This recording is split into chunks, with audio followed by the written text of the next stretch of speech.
es bueno esperar en ti, Señor. Ahora, Señor, confiamos y esperamos siempre, cada vez que venimos a la congregación. Esperamos que tu palabra, Señor, nos edifique, nos corrija, nos dé la cosmovisión correcta que brota de la Escritura, no de mi presunción, no de lo que el mundo y toda la escuela secular nos pueda obsequiar, dar, regalar, imponer, sino que queremos ver en tu palabra, Señor, la cosmovisión, y en especial en esta serie, de quiénes somos realmente nosotros, y a partir de ello entender de forma correcta y bíblica nuestra relación con el Dios creador, nuestra relación con el entorno, con la cultura, y también, Señor, nuestra relación con la iglesia. Te ruego que nos guíes ahora, Padre, te lo pido en el nombre de Jesús. Amén. Bien, hermanos, vamos a iniciar el día de hoy una nueva serie. Hemos estado casi 4 meses, si no me equivoco, más o menos, viendo la serie El Servicio Cristiano, ¿no? Hemos tratado de ver ahí la cosmovisión correcta de lo que es servir. Hemos estado hablando bastante ahí para que quede claro la perspectiva del servicio.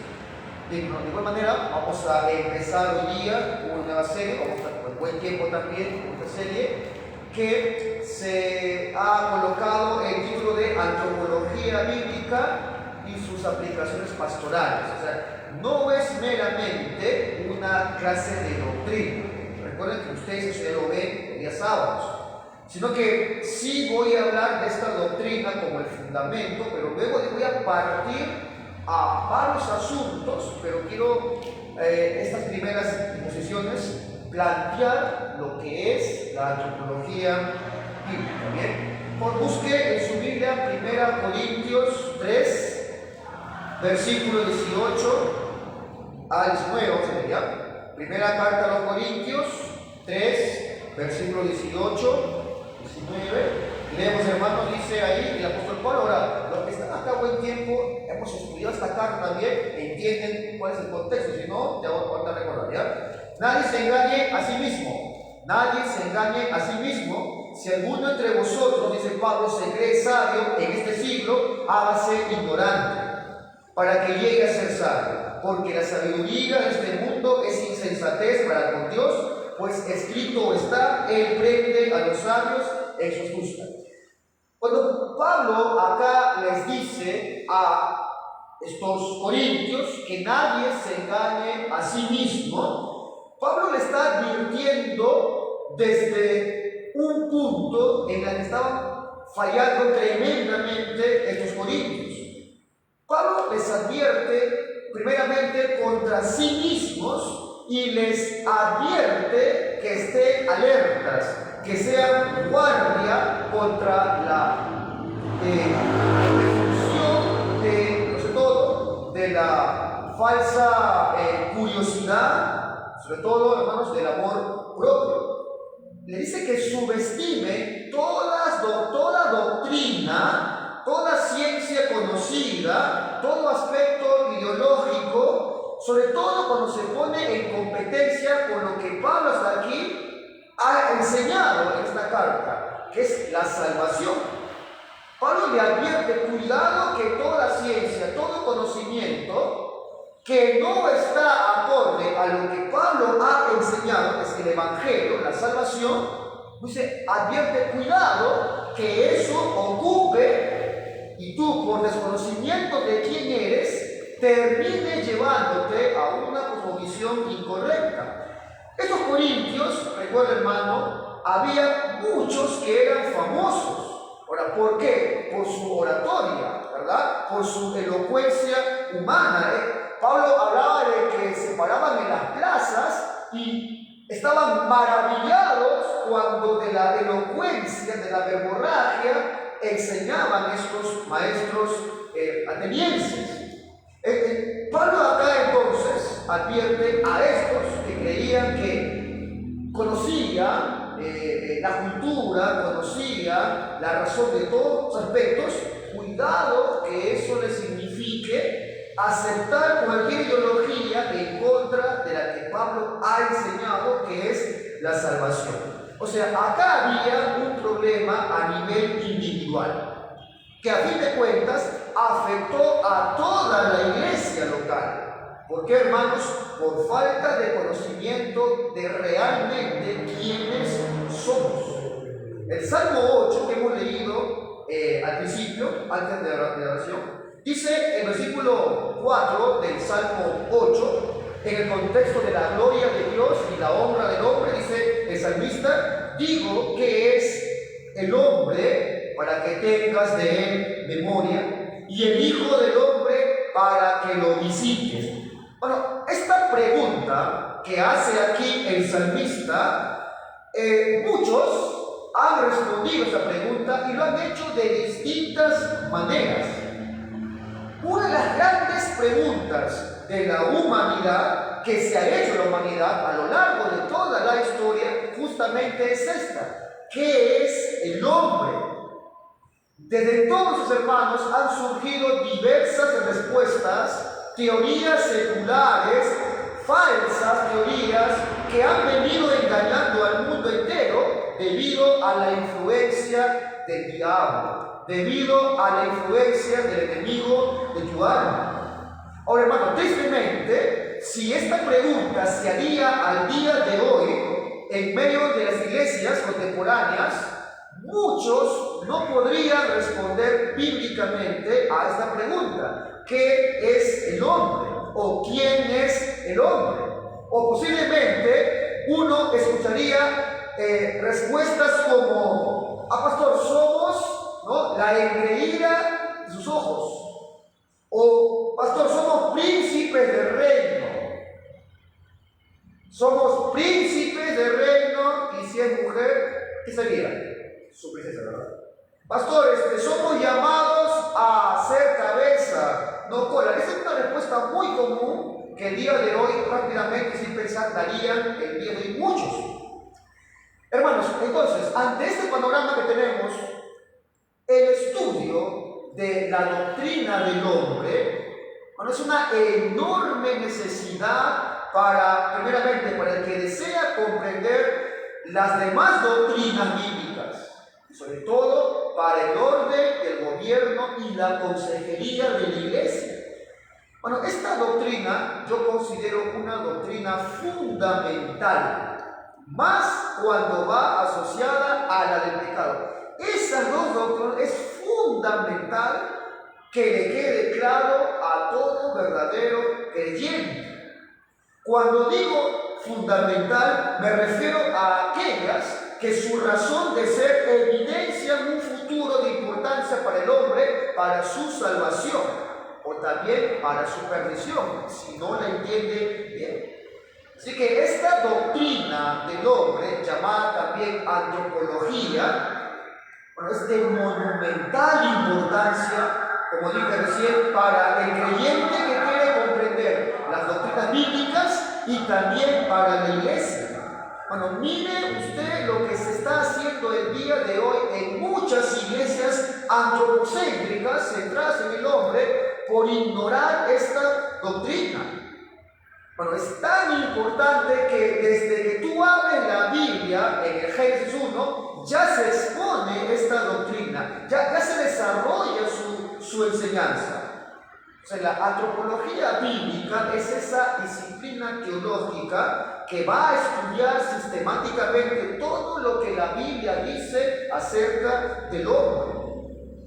Todo lo que la Biblia expone acerca del hombre está resumida en esta doctrina, en la antropología bíblica. Se ocupa entonces exclusivamente de lo que la Biblia revela acerca del hombre. Ahora,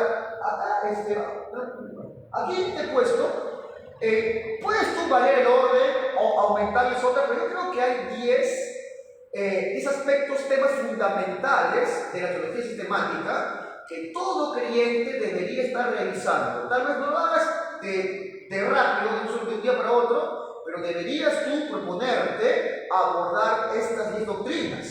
La bibliología, es decir, el estudio de la palabra de Dios; la teología propia, el estudio de Dios, sus atributos, atributos, etc.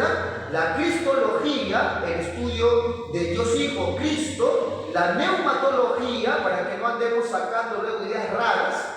La antropología, para mí está entre los 5 primeros. La antropología, el estudio del hombre. Asociado a eso, el estudio del pecado, la amartología, la soteriología, la salvación, la angelología, la textología, todo lo que es iglesia y finalmente la escatología. Hermanos, los últimos 5, créeme, tienen mucho que ver con el estudio del hombre.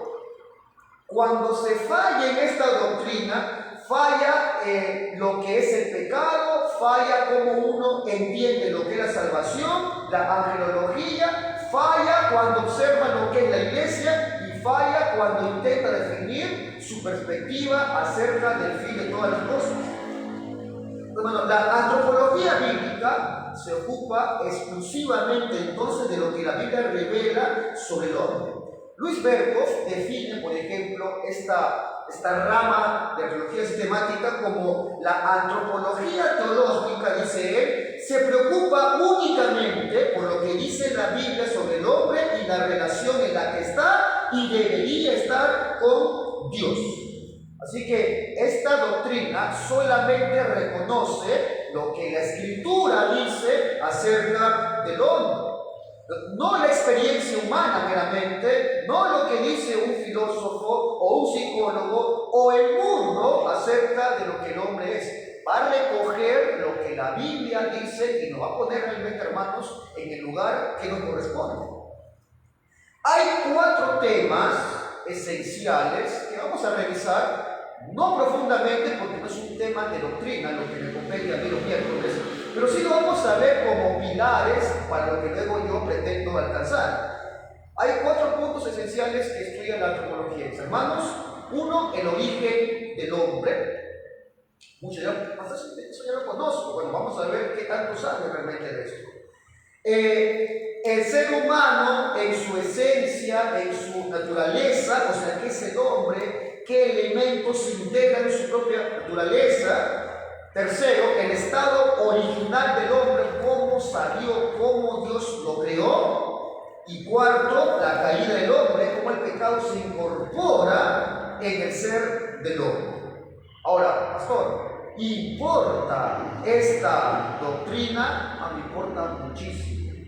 ¿Por qué nos importa o debería importar que seas niño, adulto o tengas tiempo en la fe?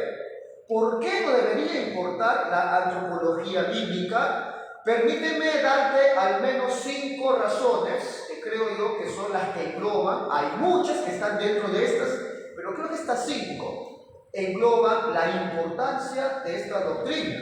1, por su relación con otras doctrinas fundamentales. Lo acabo de indicar. Cuando falla esta doctrina, todo lo que está después, la amartología, la soteriología, tiene un fundamento débil. Segundo, es un punto donde converge la revelación bíblica y la preocupación humana. Yo quiero que entendamos, amados hermanos, y va a ser de gran provecho esto, cuando entremos a la comparación de lo que aporta la Biblia y la psicología. No me quiero un poco adelantar, mis hermanos, pero a veces cuando uno define de forma inadecuada los términos, denosta algo que puede ser de gran ayuda. Vamos a ver que la psicología sí tiene un aspecto de gran ayuda al ser humano. Pero vamos a ver qué es psicología y cómo la definimos. Así, hermanos, la revelación bíblica y la preocupación humana tienen un puente en la antropología. Si tú fueres acá, puedes hacer del ser humano y su preocupación lo más importante en desmedro de la Biblia. O viceversa, puedes usar la Biblia de forma negativa y no permitir que el ser humano desarrolle su personalidad. Eso vamos a verlo más adelante. Tercero, debido a la gran atención que ponen en la humanidad variadas disciplinas intelectuales. Estamos plagados hoy de libros, de autores que hablan del hombre, pero de una perspectiva antropocéntrica, que finalmente ha afectado terriblemente el día de hoy a muchas iglesias contemporáneas. Cuarto, debido a la crisis actual que tiene el ser humano de sí mismo. Bueno, hay muchos conflictos que están llevando a una decadencia espiritual que no son resueltas oportunamente porque se desconoce cómo está formado realmente el hombre y qué debería esperar el hombre de esta vida y de Dios. Y 5, afecta a nuestra relación con Dios, a la manera de lidiar con el pecado y a la manera de exponer el Evangelio. O sea, hermano, tiene que ver con la forma de exponer el Evangelio, tanto para el que predica como para el que predica de forma personal, para el que expone el Evangelio allá afuera, a sus amigos, etc. Déjenme un poquito aterrizar lo que acabo de decir. ¿Por qué tenemos que estudiar, hermano, esta doctrina? Pero como dije al principio, esto no es un curso de doctrina, hermanos, sino que yo quiero que veamos la implicación práctica, pastoral luego, de esta doctrina. Esta es la fuente de algo que vamos a estar aplicándolo a esferas diferentes. Amado hermano, si usted es diligente en su estudio o usted ha caminado por buen tiempo en la ortodoxia cristiana, se va a dar cuenta que lo que voy a decir a lo largo de todo este tiempo no es nada nuevo. Nada nuevo voy a descubrir. Hay aspectos que tú lo conoces ya y que tú tal vez ya lo entiendas. Sin embargo, mi hermano, muchas veces no podemos llevar la doctrina aprendida, no podemos unir los puntos a asuntos reales. No podemos llevar la doctrina aprendida a un asunto práctico. Yo sé que aquí todos saben lo que es el pecado remanente, pero continuamente se ven aplastados cada vez que pecan. Y después están buscando la forma de subsistir en medio de su tristeza, en medio de su depresión. Lo que es complicado, hermano, es llevar la doctrina a la vida práctica. Pastor, yo sí sé cómo se transmite el pecado al hombre. Pastor, yo ya sé ya qué es el pecado original. Pastor, yo ya sé que la condición del hombre caído es de corrupción radical. Pastor, yo ya sé que el hombre fue creado a imagen y semejanza de Dios, sí. Pero ¿cómo estás uniendo esos puntos doctrinales a tu ejercicio piadoso? La pregunta entonces no es si tú sabes o no la doctrina. No es si conoces bien o no cada aspecto de la doctrina. La pregunta es cómo afecta esa doctrina a la aplicación correcta de la consejería. ¿Cómo afecta la doctrina en medio de tus conflictos en la iglesia, en tu matrimonio o en tu hogar? La pregunta es cómo afecta a una predicación correcta del Evangelio. ¿Cómo afecta esta doctrina a tu servicio en la iglesia? ¿Cómo afecta esto a la membresía de la iglesia? A tu desempeño cristiano, a la teología del trabajo, ante las ideologías que el mundo expone día a día. Bueno, ¿cómo afecta esta doctrina a tu lucha contra el pecado remanente? Bueno, con mucha tristeza encontramos el día de hoy en lugares totalmente centrados en el hombre. Hay muchas iglesias que tratan de resolver el problema del hombre a través de formas de la cual nunca van a poder resolver su problema con el pecado. Encontramos el día de hoy hermanos que están lidiando con un pecado, entristecidos, porque no lo están tratando de resolver de la forma que la doctrina del hombre te da comprensión para poder resolverlo. Matrimonios desgastados, cansados de su cónyuge, porque están centrados más en su cónyuge que en la doctrina del ser humano. Así que, hermanos, ¿de dónde surge toda esta desviación? La respuesta de una mala comprensión de la doctrina del hombre, de su relación con el pecado. Si uno no entiende bien esta doctrina y su implicación práctica, ¿sabes qué? Ni siquiera el Evangelio puede ser correctamente predicado. Hoy abunda afuera, ¿no? Dios te ama, ¿no? Hay un plan perfecto para tu vida. Eso abunda mucho. Eso es algo muy peligroso cuando se expone tan ligeramente. Así que bueno, es terrible entonces por todo esto lo que se está haciendo el día de hoy en muchas iglesias. John MacArthur le mandé un libro. En la primera parte de ese libro, difícil de creer, él nos dice de forma muy sencilla cómo se está comportando el día de hoy en la iglesia. Él dice, cito, como textual, dice: la primera función de un mercadeo exitoso es dar a los consumidores lo que quieren. Si quieren algo más grande, le hacemos. Si quieren algo específico, le hacemos. Bebidas con 6 sabores de frutas, le hacemos. Si quiere 20, le damos 20. Hay que mantener, dice, satisfecho al cliente. Hay que modificar el producto y su mensaje para que supla sus necesidades si quiere establecer mercado y mantener a raya a la competencia. Dice MacArthur, hoy día esta misma mentalidad consumista ha invadido a la iglesia. Dicen que el culto de la iglesia es demasiado largo, pues acortemos. Y dice, cierto pastor garantiza que sus sermones nunca duran más de 10 minutos. Demasiado formal el culto, vengan vestidos con ropa deportiva. Demasiado aburrido, estéreo oír nuestra banda de música.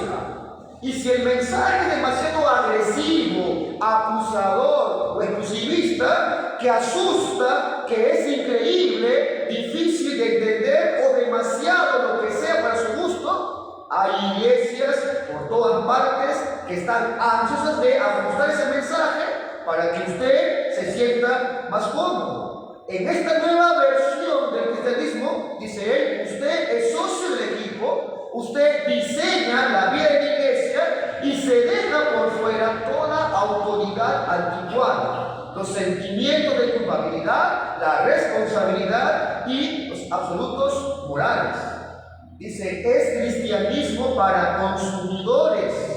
Redireccionan la fe, diluyen el evangelio e interpretan de forma errónea el evangelio bíblico en un intento por hacerlo más digerible y popular. Sabe muy bien, dice él, al tragarlo y cae bien. Parece que amortigua lo que siente y le rasca donde pica. Está hecho a la medida de sus preferencias, pero esa ligereza jamás le llenará con el evangelio verdadero y salvador de Jesucristo, porque está diseñado por el hombre y para el hombre y no por Dios, y es vacío y no sirve para nada. Fin de cita.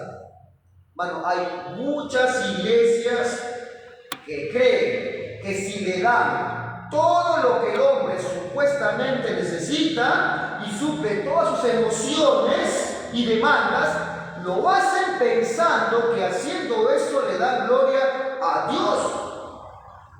¿Cómo llega una iglesia a estar centrada en el hombre?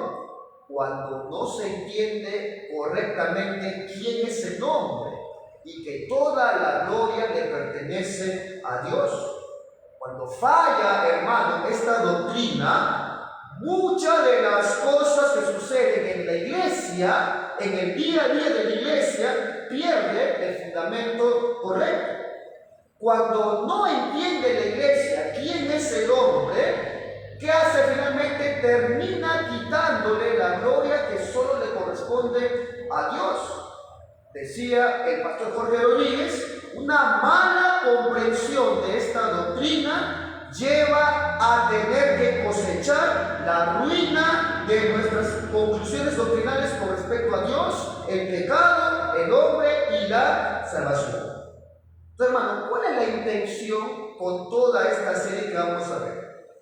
Repito, no es mi intención, mi hermano, ver estos asuntos meramente como pura doctrina, sino que desde la antropología bíblica, luego de la visión correcta acerca de quiénes somos nosotros y quién es Dios, bueno, de forma providencial, estamos viendo en las tardes sus atributos. Así que conjugando lo que tú ves, quién es Dios, y con esta serie, quién soy yo, bueno, podamos entender lo siguiente. ¿Cómo lo voy a aplicar? Algunos puntos de aplicación van a ser la perspectiva correcta de los primeros actos de la creación, para a partir de la creación correcta, partir a lo que es la arqueología. También a partir de lo que es la creación de forma correcta, ver lo que es la escatología correcta. Pienso abordar una defensa bíblica ante la ideología de género, la belleza de la feminidad y masculinidad, la perspectiva correcta ante la ideología animalista, la eutanasia, o sea, bioética, el ecologismo, cómo actuar guiados por la escritura y no por los dictados de la psicología moderna, aspectos de la personalidad y cómo enfrentarlo bíblicamente, conflictos en el matrimonio, tanto sexuales y familiares, y también en la iglesia, y otros temas más que van a estar vinculados con estos. Así que, bueno, el objetivo de la serie no es engrandecer al hombre, tampoco es hacer de menos al hombre, sino que es ponerlo en el lugar que le corresponde. El mundo el día de hoy hace o de poco al hombre o lo exalta demasiado. Oh, es un animal pensante. No, es el centro de todo. La iglesia tiene que tener una visión bíblica, justa de lo que es el hombre. O si alguien a mí preguntase entonces, ¿por qué debemos examinar esta doctrina? Sin dudarlo, yo respondería a aquella respuesta a la primera pregunta de Westminster: para glorificar a Dios y gozar de Él para siempre. Es para eso que estudiamos, hermano, esta doctrina y todas, para glorificar a Dios y gozar de Él para siempre. Porque desde esta doctrina se puede explorar formas clarísimas, específicas de cómo darle gloria a Dios a través de la creación del hombre, a través de su condenación y también de la salvación. Es a partir de ahí que uno puede dar gloria a Dios. Por busquen 2 de Corintios 10, versículo 12. 2 Corintios 10, versículo 12. Mira cómo Pablo denuncia este problema de no poner en el lugar correcto al hombre.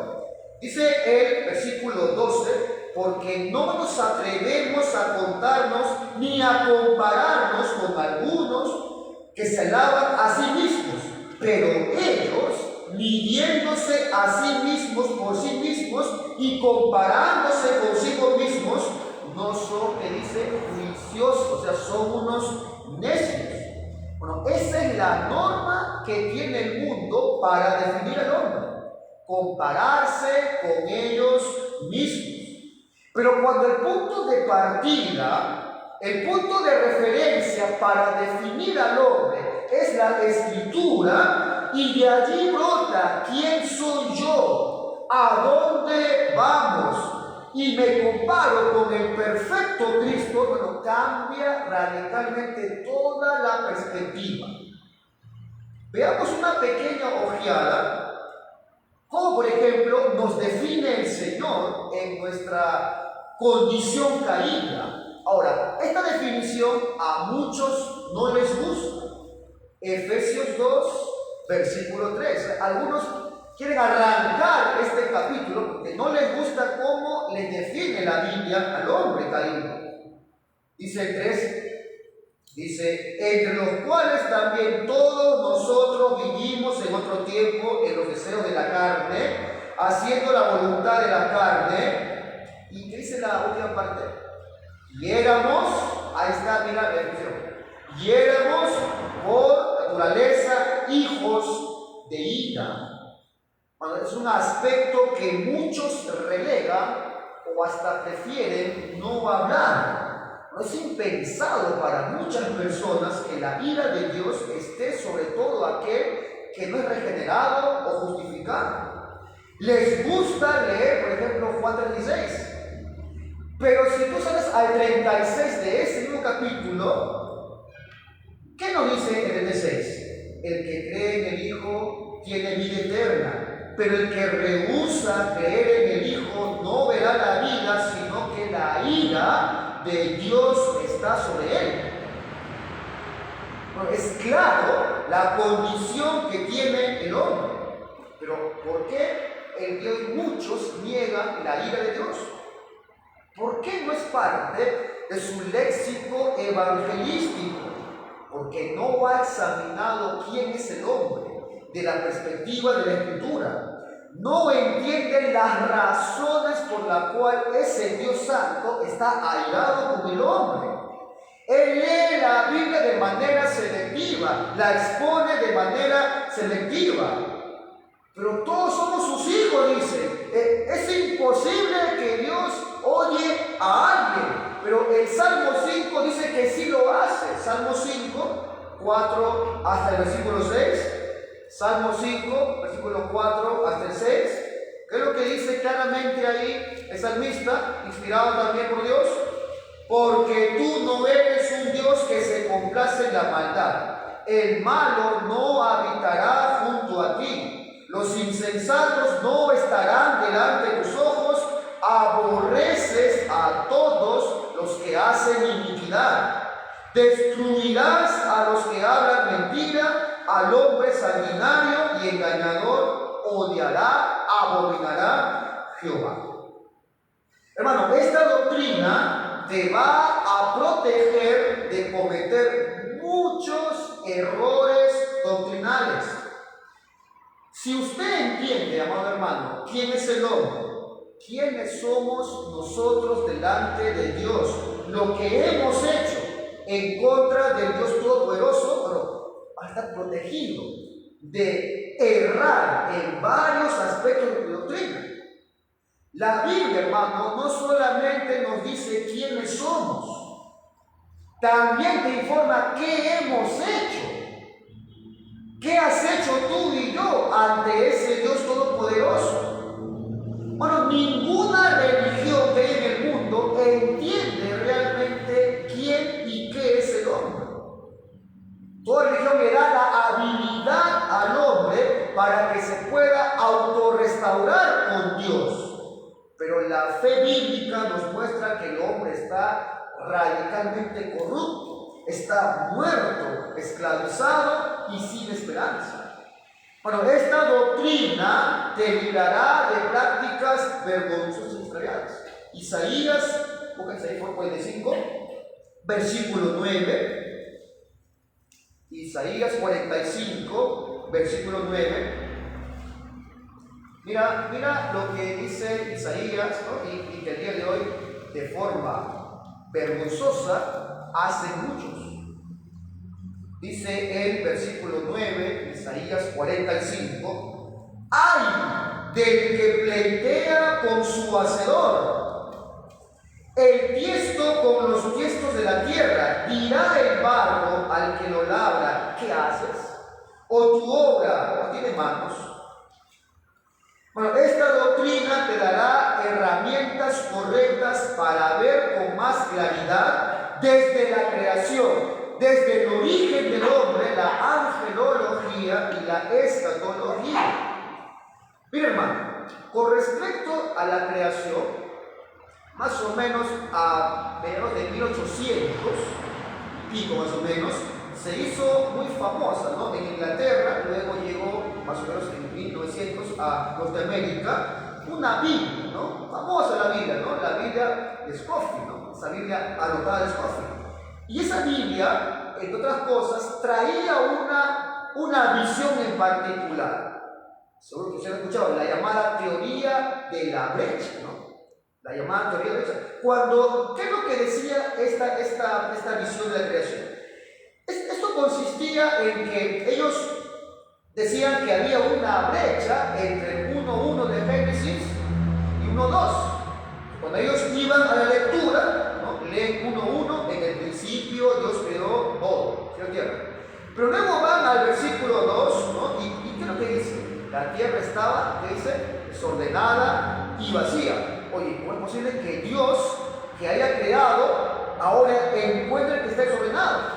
O sea, ellos ven una brecha entre ambos versículos e intentan colocar, para complacer a la ciencia, eventos que no pueden ponerlo en otro lado, lo ponían entre el versículo 1.1 y el 1.2. Por ejemplo, en esa brecha que se inventaron, ahí calza justo para esta teoría, ¿no?, que cayó un meteorito y que destruyó a los dinosaurios, ¿no? Y encima que ese meteorito era el diablo cuando fue lanzado, ¿no?, desde el cielo, ¿no?, y cayó como relámpago del cielo, destruyó la primera creación. Así que ellos afirman que desde el versículo 3 en adelante es una recreación. Ahora, por supuesto, hermano, que esto es un absurdo, o sea, no tiene sostén ni bíblico ni histórico. El asunto es que esa palabra desordenado del versículo 2 y la palabra vacío, cuando fue traducida al español, no fue tan favorable realmente con lo que significa de forma correcta en el hebreo original. El término desordenado no significa que estaba ordenado y ahora se desordenó. No, en el original habla de no tenía forma. Esa es la idea real. La tierra no tenía forma. Y vacío no es la idea que estaba lleno y se vació, sino que habla de que era inhabitable, o sea, era no habitable. Entonces, esa es la idea correcta. No es que estaba ordenada en el 1.1 y luego se desordenó porque hubo una recreación. No es que estaba llena en el 1.1 y luego se vació. No, estaba sin forma y luego afirma que estaba aún no habitable. Los teólogos serios acerca de esto, que caminan en la ortodoxia, hablan de la creación inmediata y la creación mediata. Es decir, Dios creó de forma inmediata, pero luego le fue dando forma, ¿no?, en la expansión. Él expandió cielo, tierra, aguas. No habla de dos momentos de creación. Dios creó todo y luego esa expansión que narra del 2 en adelante le fue dando forma a la tierra para hacerla habitable. Ahora bien, hermanos, es un punto. Ahora, hay otro asunto en la sola lectura de la creación. Y esto es un poco más incluso confrontadora, porque sé que muchos aún tienen esta perspectiva. Hay un principio, hermano, y quiero que veas solamente esta parte para que veas cómo de esto nace una falsa visión del fin del mundo, por ejemplo, o del diablo, o ángeles. En esta narrativa de la creación encontramos un principio. Todo lo que existe fue creado por Dios. ¿De acuerdo? Pregunta: ¿cuándo fue que Dios creó todo? Pastor, en los 6 días. ¿De acuerdo? Todo lo creado por Dios. Pregunta: ¿cuándo es que fue creado todo por Dios? En los 6 días. No hay otro tiempo de creación ni antes ni después. Por lo tanto, mi hermano, los ángeles, recuerda que cuando la Biblia narra la creación, habla de lo visible, lo invisible, lo que está en la tierra y cielo, o sea, todo, es mi idea, todo lo que existe, visible, invisible, cielo, tierra, fue creado por Dios. ¿Cuándo? Dentro de los 6 días. Así que los ángeles también fueron creados en ese lapso. Hay gente que cree que el diablo es eterno. Hay gente que cree que Dios fue inventado, creado antes de los 6 días. Y hace toda una dogmática de eso. Así que si todo lo que existe fue creado por Dios y todo lo que fue creado fue en los 6 días, la creación, que fue donde hizo cielo y hermano, la Biblia no enseña más que eso. Ahora, irte más que eso es especular. Es especular más que eso. Poner una fecha, un tiempo fuera de los 6 días de creación, al diablo, ángel, lo que fuese, no es especular. Dios creó todo en 6 días. Ahora, ¿qué ocurre? En el 3 de Génesis, versículo 1, ya encontramos en acción a quién? Al diablo, que es un ángel caído, que tienta a Eva y luego por medio de eso entra el pecado en el hombre. Pero especular más que no es peligroso. El texto no enseña que hubo 2 creaciones. Ahora, hermano, los textos, por ejemplo, de Isaías 14, Ezequiel 28, ¿saben de qué, verdad? ¿No? Que narran, supuestamente, ¿no?, la caída de Satanás, ¿no?, de aquel que se paseaba, sí, ¿verdad? Ya, esos textos, si bien es cierto, sí se puede interpretar como que se está hablando de Satanás, y se puede respetar perfectamente, porque se puede, sí se puede, de la forma que lo suelen decir, interpretar, ¿no?, porque ahí se dan, ¿no?, ciertos aspectos, ¿no? El querubín grande, protector, que se paseaba, ¿no?, en el trono de Dios, que se jactó y que quiere ser como Dios. Bueno, si ustedes lo piensan bien un poquito, esa descripción le calza también justo a Adán. Le calza justo a Adán. Adán se movía ¿dónde? En el lugar de Dios. Luego, ¿qué hizo? ¿Qué hizo cuando pecó? Él sabe que si tú comes de este fruto serás como Dios. Cayó, pecó. Adán también, ¿qué es lo que quiso? Ser como Dios. Así que bueno, cuidado con casarse con alguna nueva dogmática innovadora, porque es de los dogmas que crecen luego las doctrinas. Bueno, eso es lo que el día de hoy hacen muchos cuando abordan, por ejemplo, la creación, la angelología. Ahora, en esta misma forma de pensamiento, amados hermanos, muchos han hecho de esta primera parte la base de su pensamiento del futuro, eso sea, de los últimos días. ¿Por qué? Por estar haciendo presunciones, les ha llevado a decir cosas que van más allá de lo que la Biblia dice, ¿no? Por ejemplo, el rapto pre-tribulacional.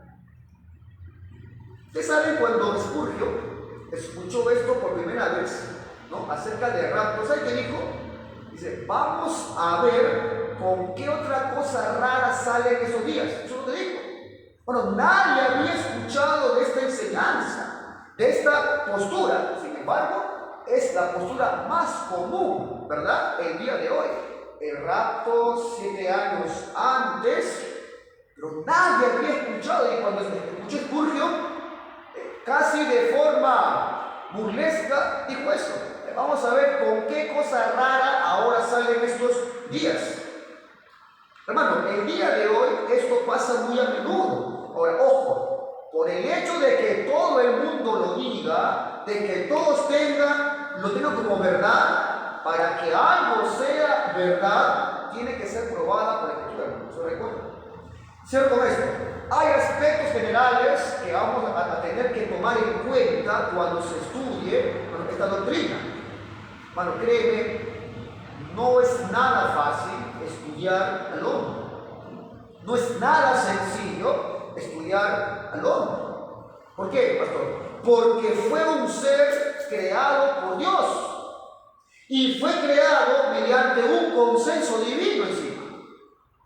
Ahí está, ¿no?, el Padre, el Hijo, el Espíritu Santo. Hubo un consenso de realidad para crear al hombre. Así que el hombre no solamente obedece a un acto creativo, sino a un plan de deliberación de Dios mismo. Entonces, no es tan sencillo ver lo que es el hombre. El hombre, por otro lado, tiene una gran importancia en lo que es también el estudio del Señor. Hermano, ¿cuál es una de las esencias de Jesucristo? Él es el Dios hombre. Una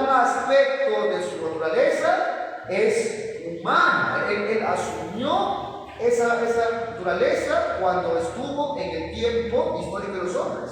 Es el Dios hombre. Por el simple hecho de que el Señor Jesucristo, Dios Hijo, tiene esa naturaleza humana, es muy complicada estudiar también al hombre. Un último texto, Génesis 1, ahora versículo 26 al 31. Ya, cierro con esto. Génesis 1, vamos a leer del 26 al 31. Quiero que veas ahí, solamente para darte una empujadita para que veas lo profundo que es esto. Dice 26 a 31. Entonces dijo Dios: hagamos al hombre a nuestra imagen, conforme a su semejanza, señoree en los peces del mar, en las aves de los cielos, en las bestias, en toda la tierra y en todo animal que se arrastra sobre la tierra. Y creó Dios al hombre a su imagen, a imagen de Dios lo creó, varón y hembra lo creó, y los bendijo Dios y les dijo: fructificad y multiplicaos. Llenen la tierra y su juzguenla, señoreen en los peces del mar, en las aves de los cielos y en todas las bestias que se mueven sobre la tierra. Y dijo Dios: he aquí que os he dado toda planta que da semilla, está sobre toda la tierra, y todo árbol en que hay fruto y que da semilla os será para comer. A toda bestia de la tierra y a todas las aves de los cielos y a todo lo que se arrastra sobre la tierra, en que hay vida, toda planta verde les será para comer. Y fue así, y vio todo lo que había hecho, y aquí que era bueno en gran manera, y fue la tarde y la mañana del día sexto. Hermano, quiero dar una última advertencia que vamos luego a desarrollarlo a lo largo de la serie. Cuando se inicia el estudio de esta doctrina del hombre, hay que tener mucho cuidado, sobre todo los creyentes, en no irnos a extremos, hermanos. Por ejemplo, hay personas que creen que el estudio bíblico de esta doctrina, por el hecho de que, ya aprendí antropología, ya sé qué es el hombre, es un psicólogo, ¿verdad? Hay gente que cree que cuando observa esta doctrina, ya es un psicólogo. Por ejemplo, hay otros extremistas que, haciendo un desbordado énfasis en la Biblia y sus doctrinas, como única revelación de Dios que es, o si no lo es, creen que la Biblia es un manual de psicología y llegan a afirmar cosas extrañísimas, absurdas. Por ejemplo, algunos dicen: pastor, ningún psicólogo, ningún psiquiatra puede ser realmente un creyente, porque ellos creen que esas ciencias humanas todas son contrarias a la revelación bíblica. Ya vamos a ir viendo esa área, pero otros afirman, por ejemplo, que el creyente no puede caer, por ejemplo, en depresión. Y el que cayó en depresión dice: bueno, es que no es un buen creyente. Bueno, y así hay muchos con problemas depresivos que sienten una frustración grandísima y se ven a sí mismos como malos creyentes. Samuel Pérez Millos dice lo siguiente: la Biblia es un libro de teología. Es decir, en la Biblia se revela a Dios al hombre para que el hombre conozca a Dios. Y Dios revela aspectos específicos que forman parte esencial de la psicología humana, de su personalidad humana, pero para entender al hombre en toda su dimensión usamos aportes como colaboración a la revelación de la verdad de la Biblia. Podemos acudir a otras ciencias. Bueno, ¿cuál es el punto a donde quiero ir? Por ejemplo, en este ejercicio que hemos leído, este pasaje que hemos leído, sí, pastor, Dios creó al hombre a su imagen, semejanza. Pregunto: ¿cuánto puedo aprender yo de la fisiología humana cuando leo este pasaje? Nada. Lo único que sí sé es que la fisiología y la medicina descansa en la revelación y en el acto creador de Dios. Pero para yo conocer cómo funciona el hombre, su fisiología, sus circuitos orgánicos, yo pueda admirar la complejidad orgánica del hombre, debo ir a un médico. Cuando el médico a mí me explica cómo funciona y yo le oigo, ¿verdad? Yo quedo maravillado y digo, wow, ¿no? Tengo un Dios grandioso. ¿Qué hizo, por ejemplo, la medicina? Amplió, explicó, complementó, abrió un panorama que expande el versículo de la Escritura. Ahora, hermano, pero tampoco nunca olvidemos que, aunque la Biblia no es un libro de ciencia, de economía, de matemática, ninguna ciencia, ninguna disciplina puede contradecir a la Biblia. Le puede usurpar su propósito o puede explicar la verdad que ya está claramente expuesta en la Biblia. Es el caso tal de la psicología moderna cuando intenta explicar al hombre su naturaleza, su ontología de una perspectiva secular o meramente humana. Cuando ya la Biblia ha establecido quién es el hombre. Así que, amados hermanos, vamos a hablar del alma del ser humano y únicamente puede ser conocida por la Escritura. Así que nos ruego que al final de toda la serie que vamos a ver estemos capacitados para ir a la ley de Dios, para deleitarnos en cumplirlas, sabiendo quién eres tú. Que estés capacitado para enfrentar el pecado remanente, tus relaciones, y sobre todo mostrar una reverencia sentida delante de Dios. Y que cuando estés ante el Señor, pueda el Señor mostrarte realmente cuál es tu condición. Oramos.